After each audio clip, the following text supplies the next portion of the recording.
1,00,000 కోట్లు ఖర్చు పెట్టి చేసినా అంటున్నాం. ఇప్పుడు నీకు మొత్తం కాళేశ్వరం ప్రాజెక్ట్ అంటే రెండు, ఒక లక్ష్మీ బరాజ్ కాదు కదా.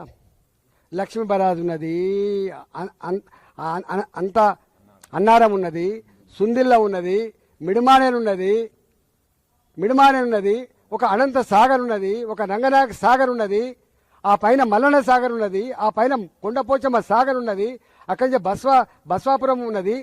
గిన్నున్నాయి బాబు, వందల కిలోమీటర్ల కాలువలు ఉన్నాయి. ఏమర్థం చేసుకుంటారు మీరు?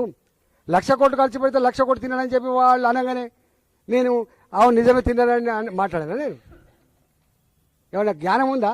1,00,000 కోట్లు ఇప్పుడు రేపు నువ్వు మూసితే ఎత్తున్నావు, ఓ 1,00,000 కోట్లకు ఎస్టిమేట్ ఎత్తాడు. 1,00,000 కోట్లు తిన్నారని చెప్పి ఆరోపణ చేస్తే 1,00,000 కోట్లు తిన్నట్ట? ఎంత బ్యాడ్ అండి ఇది. ఇంత నీచంగా ఉంటారా?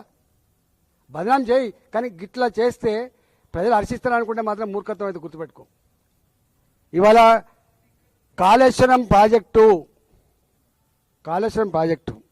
కొన్ని వందల టీఎంసీల రిజర్వాయర్లు, కొన్ని వందల కిలోమీటర్ల పైప్ లైన్లు, కొన్ని వందల కిలోమీటర్ల కాల్వలు, పదుల సంఖ్యలో టన్నల్స్, మోటార్లు, పంపులు, కొన్ని పెద్ద పెద్ద టవర్లు, ఎలక్ట్రిసిటీ టవర్లు, పెద్ద పెద్ద లైన్లు అనేకం ఉన్నాయి కదా.